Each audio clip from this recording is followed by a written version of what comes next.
vamos seguir adiante. Ó, primeiro exercício aqui pra gente, eu trouxe um caso que é o caso de combustão. Combustão é um tipo de reação que o Enem adora trabalhar. O que é combustão, galera? Combustão eu vou ter o quê? Eu vou ter alguma coisa reagindo com oxigênio, e isso vai me dar CO2 e água. Vai me dar dióxido de carbono e água. Sempre. Se for uma reação de combustão completa, se não for uma reação de combustão completa, o exercício vai dar para você a reação, vai dizer para você que é incompleta. Mas uma reação de combustão completa sempre é alguma coisa reagindo com o oxigênio, dando CO2 e água. Então vamos ver esse exercício aqui. Ó. No Japão, o Movimento Nacional para a Promoção da Luta contra o Aquecimento Global leva o slogan: um passo, um dia, 1 quilo de CO2 a menos. A ideia é cada pessoa reduzir 1 quilo a quantidade de CO2 emitida todo dia, por meio de pequenos gestos ecológicos, como diminuir a queima de gás de cozinha. Então ele continua, né? Considerando um processo de combustão completa, olha só, de um gás de cozinha composto exclusivamente por butano, olha só. Então ele disse que o gás é composto de butano e deu para a gente lá a fórmula do butano, que é C4H10. Então aqui ele está indicando para a gente o que vai reagir com o oxigênio para formar CO2 e água no final.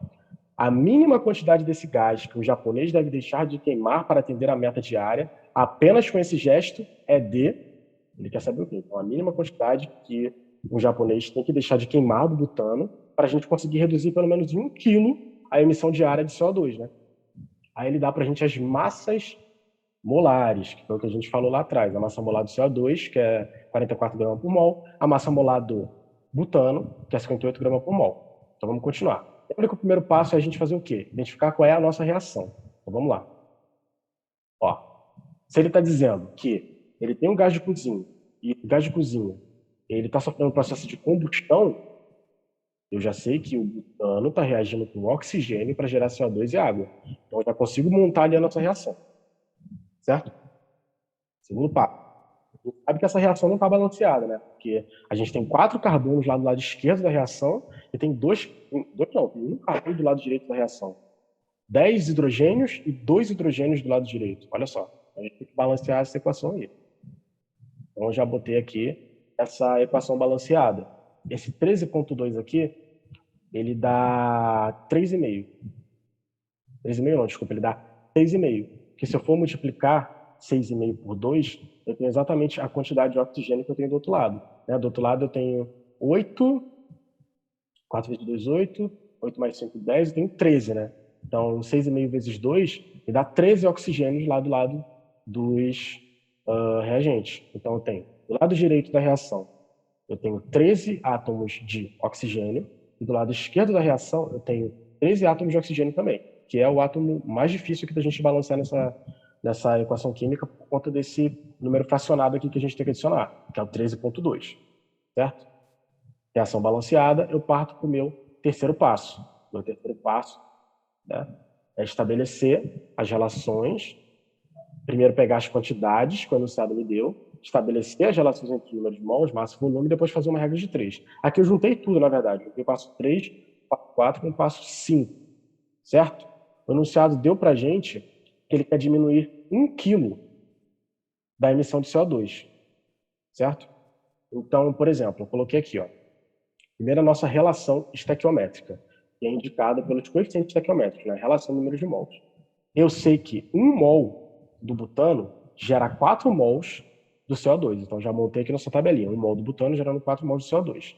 As massas molares servem para quê? Porque a quantidade que ele quer é em massa. Se ele está dizendo que quer deixar de gerar 1 quilo, ele está dizendo que ele quer uma quantidade em massa como resposta, certo?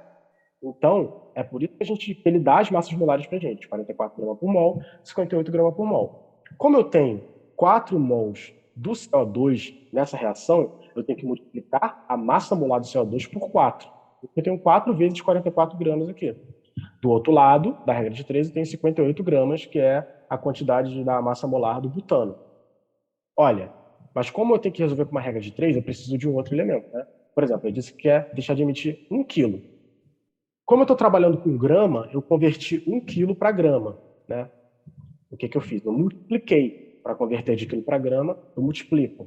Para converter de grama para quilo, aí eu divido por 1.000. Mas para converter de quilo para grama, eu multiplico por 1.000. Então eu fiz isso aqui, ó. Peguei o valor que ele deu lá, que ele quer que a gente emitir, que é 1 quilo, converti para grama.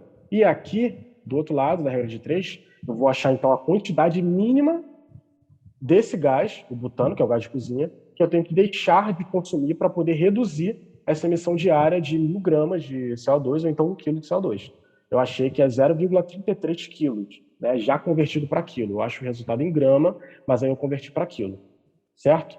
Então é assim desse jeito. Simples. Segundo caso que eu trouxe para a gente é um caso geral de massa, que foi um caso também que eu tirei lá da nossa apostila. Ele diz assim, o cobre participa de muitas ligas importantes, tais como latão e bronze, Ele é extraído da calcocita, né, que é o Cu2S. Então, você tem, então, 2 átomos de cobre e um átomo de enxofre, por meio de aquecimento em presença de ar seco, de acordo com a equação. Então, ele deu para a gente a equação lá. Não sei se está balanceado, vamos ver, mas ele deu para a gente a equação química. A massa de cobre que pode ser obtida a partir de 500 gramas de Cu2S é aproximadamente igual a... Então, ele quer a massa que a gente consegue de cobre usando 500 gramas do sulfeto de cobre. Ele dá aqui as massas atômicas para a gente, né? Que é a massa do cobre, que é 63,5, e a massa do enxofre, que são as nossas massas molares, né? As massas atômicas são as massas molares. Então vamos lá, o primeiro passo é a reação. O passo 1 e 2 a gente já tem, então. O primeiro passo é você escrever a reação, o segundo passo é você balancear a reação. Ele já deu a reação para a gente, já deu ela balanceada, então já economiza energia assim, para fazer o exercício. Deu aqui para a gente. CO2S mais oxigênio, dando 2 EU mais SO2. Pá, voltando aqui. O terceiro, o quarto e o quinto passo, eu juntei de novo, né? E é usar as quantidades que ele deu no enunciado, criar a relação entre o número de mols e massa, o volume, e fazer uma regra de 13. Juntei aqui, então. Olha, como eu já tenho a equação balanceada, eu tenho a relação estequiométrica. De novo, a relação em mol com a qual cada coisa vai reagir aqui. Então, por exemplo, para que eu obtenha 2 mols de cobre, eu preciso de 1 mol do sulfeto de cobre. Certo?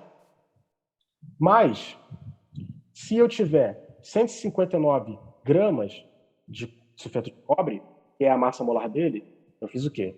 Eu somei as duas massas atômicas do cobre, já que ele aparece 2 vezes nesse composto, com a massa molar do enxofre uma vez só, porque ele aparece uma vez nesse composto. Então, me deu 159 gramas por mol, certo? E aqui a massa do outro lado, né, da regra de 3, a massa do cobre. O enunciado aqui me deu, né, que é 63,5. Eu multiplico por 2, porque eu tenho cobre reagindo 2 vezes, né? São 2 mols de cobre.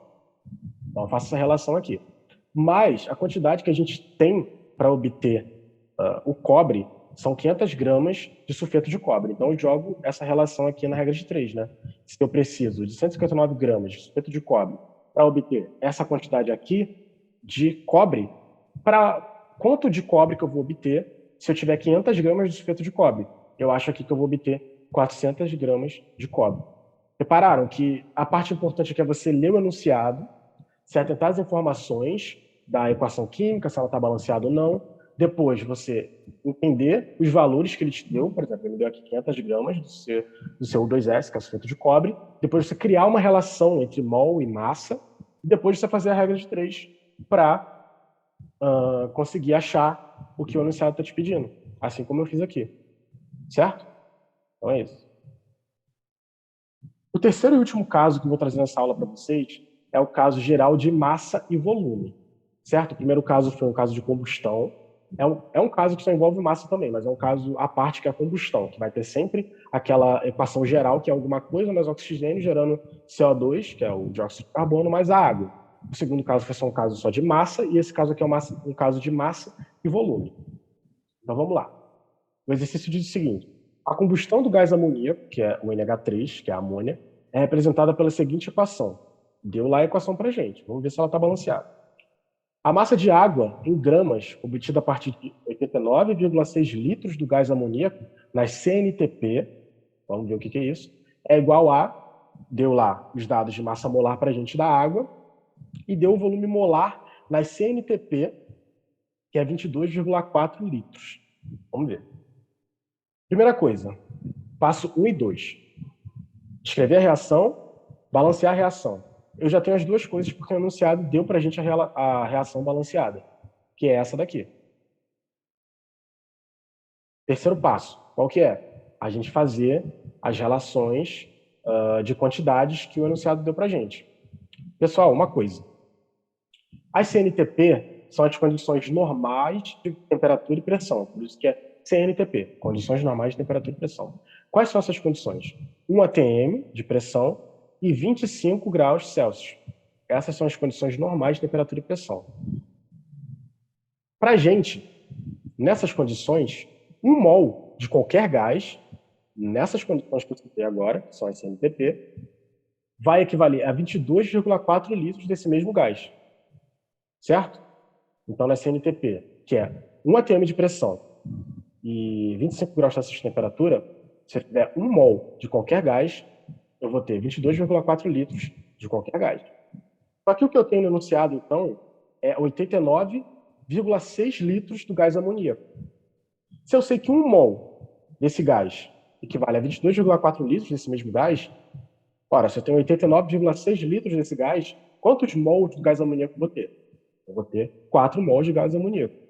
Só que o exercício está me perguntando qual é a massa de água em gramas que eu vou obter a partir desse volume do gás amoníaco. Então vamos continuar.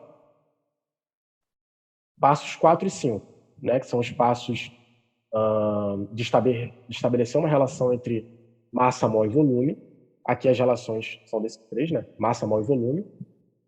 E depois resolver por regra de 3. Eu já comecei a fazer regra de 3 no passo 3 porque foi necessário, mas vamos continuar. Olha só. Depois que eu sei qual é a quantidade em mols do gás amoníaco que aquele volume obtém, eu posso fazer a relação estequiométrica aqui. Ó. Eu preciso de 2 mols para reagir com 3 mols da água, que é a quantidade que é formada nessa reação. Mas se eu tenho 4 mols do gás amoníaco, que foi o que eu obtive aqui no passo 3, quantos mols de água que eu vou ter? Eu vou ter 6 mols de água, fazendo uma regra de 3 simples. Agora, para descobrir a massa de água que eu tenho nisso, eu vou precisar da massa molar que o exercício deu para a gente aqui. Ó. Ele deu dados massa molar, grama por mol de água, que é 18. Ora, se eu tenho 18 gramas de água para 1 mol de água, se eu tiver 6 mols de água, como é o caso, qual é a massa de água que eu vou ter? A massa é 108 gramas de água. Então é sempre assim, pessoal. Estequiometria é isso. Os cálculos, eles são relativamente simples. Vocês veem que são regras de 3, de multiplicação, ou então uma soma também, né, para você calcular as massas molares dos compostos. O problema da estequiometria é a leitura do enunciado. Você tem que ler o enunciado e entender as coisas que estão sendo pedidas.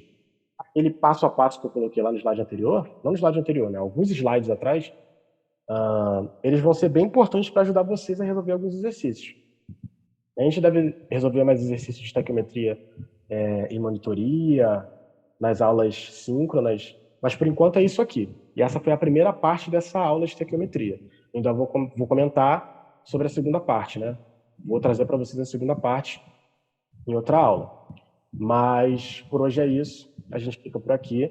Eu espero que tenha dado para entender, porque esse assunto, ele, no final das contas, ele é fácil, mas assim, quando você vai partir do início, do zero para entender estequiometria, ele acaba sendo um pouquinho complicado. Peço que vocês tenham paciência, estudem, leiam um capítulo, tem vários conceitos importantes lá, né? E me aguardem que eu vou trazer a segunda parte dessa aula, ok? Beijão, pessoal. Tchau, tchau. E é isso. Fiquem com Deus.